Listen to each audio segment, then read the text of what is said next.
Oggi faremo un test e una recensione su questa fantastica bicicletta elettrica. Di che modello? Stiamo parlando della nuovissima e lanciatissima Engwe P20.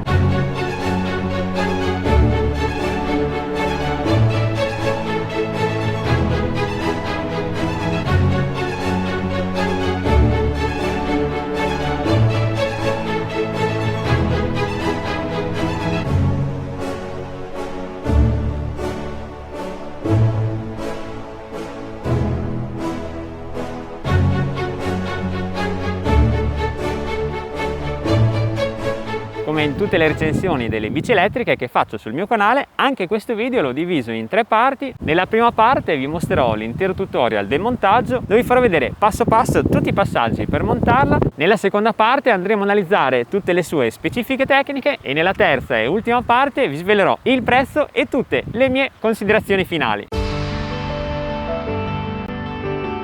Ed ecco qui come arriverà a casa vostra l'Engwe P20. Quello che avrete da montare sarà la sella, collegare il manubrio, la ruota anteriore e il parafango anteriore munito dei 2 braccetti che vanno legati direttamente al telaio. All'interno della scatola troverete anche queste 2 scatoline, l'alimentatore e il cavo dell'alimentatore, dotato di presa italiana, per cui non avrete bisogno dell'adattatore. Invece nella scatolina più grande troverete le istruzioni e la scheda tecnica, i 2 pedali con la scritta RL per differenziare il lato destro e il lato sinistro, l'attrezzatura per il montaggio, guardate quante chiavi e quante brugole. Le chiavi sono 2, così ne avrete una di scorta, la pompetta per gonfiare le gomme. Questa qua è una super calamita che va inserita in questa posizione, così quando andrete a piegare le bike sbloccando questo fermo rimarrà esattamente compatta e attaccata all'altra ruota. Il campanellino che dopo andremo a installare nel manubrio, un fusibile e addirittura 4 pastiglie di ricambio per i freni. Veramente tanta roba e una delle dotazioni basi più completa che abbia ricevuto fino ad oggi. E ora partiamo con il montaggio. Iniziamo dai pedali, partiamo da quello di sinistra. All'inizio lo avvitiamo a mano nel braccetto e quando sarà un pochino duro lo andiamo a serrare con la chiave. Tirate bene e ripetete il procedimento con l'altro pedale. E ora è il turno della sella. Dietro ci sono tutti i numeri, per cui è molto semplice trovare la misura giusta o ricordare la vostra misura se la bici viene usata da più persone, e una volta che la posizione è corretta andate a stringere il fermo. E ora è il turno del manubrio. Adesso andiamo a sbloccare il fermo che trovate nel portamanubrio, e adesso che abbiamo rimosso il fermo lo andiamo ad aprire e inseriamo il manubrio. Si capisce perfettamente, la posizione è corretta perché c'è questa parte zigrinata che serve a fare più grip con il fermo che anch'esso è zigrinato. Adesso lo andate a chiudere e poi riavvitate la vite, e quando siete verso la fine andate a tirare il fermo. E l'ultimo accessorio del manubrio da montare è questo bellissimo campanello. Vi basterà svitare questa vite presente nella parte inferiore, andarlo ad agganciare al manubrio per poi riavvitarlo. Io vi consiglio di metterlo nella parte di destra perché così è molto più comodo di fianco all'acceleratore. Abbiamo quasi finito, ci manca solo la ruota anteriore e il parafango. Questa staffa va inserita direttamente in questa vite che adesso andremo a svitare. Invece i 2 braccetti vanno completamente fermati, una a destra e una a sinistra, all'interno di queste brugole laterali. Andiamo a svitare il dado, tiriamo via la vite, inseriamo di nuovo il fermo e lo andiamo a fermare col bullone. Anche in questo caso aiutatevi dalla brugola e dalla chiave perché la parte finale a mano non si riesce a tirare. Una volta che avrete svitato questa vite andate a inserire il braccetto per poi riavvitarla nuovamente. Anche in questo caso fatevi aiutare dalla brugola e stringete bene, per poi replicare lo stesso procedimento dall'altra parte. Ora ci serve da rimuovere questo fermo che viene inserito per proteggere la forcella durante il trasporto, inserire la ruota anteriore. Mi raccomando, state attenti, tirate via anche la reparella perché andrà inserita esterna alla forcella. Ed ecco fatto. Mi raccomando, questo fermo non lo buttate via perché se per caso trasportate per un lungo viaggio la bicicletta vi potrebbe essere utile rimontarlo durante il trasporto. State attenti quando inserite la gomma di inserire la parte del disco corrispondente alla parte del freno, altrimenti dalla parte opposta il freno non potrebbe funzionare. Reinserite la reparella e andate a riavvitare il bullone e ripetete lo stesso procedimento anche dall'altra parte. Siamo arrivati all'ultimo pezzo e abbiamo finito l'intero montaggio. Questa calamita va avvitata nella ruota anteriore, anche in questo caso stringete bene con la chiave, così quando andrete a chiudere questa bellissima Engwe P20 la ruota anteriore rimarrà perfettamente attaccata alla ruota posteriore.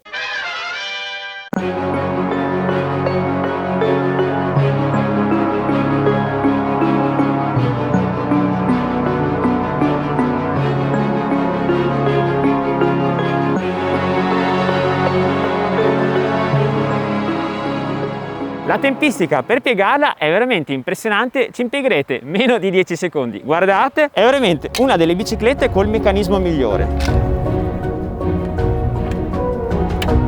Avete visto? Meno di 10 secondi per trasformarla da così a così. E ora andiamo a analizzare nel dettaglio le specifiche tecniche di questa Engwe P20 a partire dal motore, che è un normalissimo motore a 250 watt, però dotato di sensori di coppia. Infatti la pedalata è veramente molto armonica, non sentirete quel fastidioso strappo durante l'accelerata che può essere anche pericoloso, come può capitare in altre biciclette elettriche. Ed è molto difficile trovare una bicicletta col sensore di coppia in questa fascia di prezzo. Andando ad approfondire la trasmissione, come vedete questo modello non è dotata né di cambio né di catena, ma di questa robustissima cinghia dentata. Guardate che super dentoni, e devo dire che è molto ma molto più silenziosa rispetto alla catena. Per quanto riguarda la sicurezza notturna siamo da top di gamma, perché è dotata di catari frangenti su tutti i pedali, sulle ruote, e guardate anche quelli sulle ruote come sono grandi, più di 20 cm, presente sia al posteriore ma anche l'anteriore, è anche dotata di frecce direzionali, adesso le vado ad attivare, guardate che spettacolo, e ovviamente ben incastonato in questo fantastico telaio è anche presente il LED anteriore che vi garantirà un'ottima visibilità anche se utilizzerete queste bike durante l'orario notturno. Per quanto riguarda l'impianto frenante, monta dei potentissimi dischi da 160 mm